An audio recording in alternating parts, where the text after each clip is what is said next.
Hi guys, so welcome to Hannah's second lecture. So basically we're going to go to look at the consumer surplus first. As we know, consumer surplus depends on the per buyer's WTP, which is a willingness to pay. So in this chart we see the price.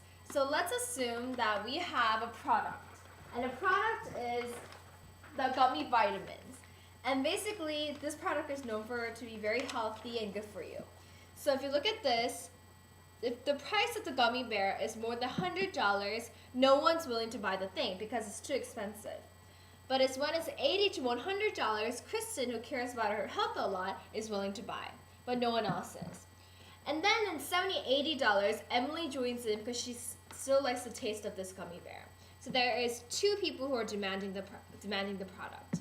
And 50 to 70, we see that as the price goes down, Kathy joins in because her willingness to pay is relatively low compared to Kristen and Emily, but she is willing to pay and exchange her money for this gummy bear. And then as 50 or less, Hannah, who doesn't really like this gummy bear, decides to join in last. So if you look at this, we see that there's a pattern. As the price goes down, the consumer surplus increases, which induces everyone to join. So now that we look at the graph, the graph definitely just shows how the chart is reflected.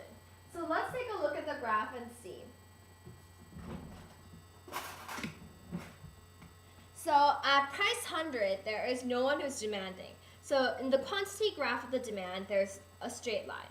And then it goes up. This is Kristen's willingness to pay 100.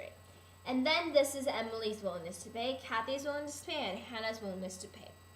So let's say the price is set as $80. That means Kristen has this consumer surplus of 20, this little box, because it's just 20 times 1. Emily, if Emily joins in, there is $30 plus $10 surplus. So this will be 40. And then if Kathy joins in, that'll be another 10 right here. If Hannah joins in, this whole box will be consumer surplus. So by this graph, we can see as the price goes down, there are more willing people to join and buy the product. Therefore, the consumer surplus keeps increasing. Let's think of a logic. So if the vitamin is $50 and $100 is what my WTP, then I feel like I saved a $50. And that's why we see Kristen's consumer surplus solely is $50 because she originally demanded her willingness to pay was 100, but the actual product was 50, so she feels like she saved 50. So that was a consumer surplus. Okay.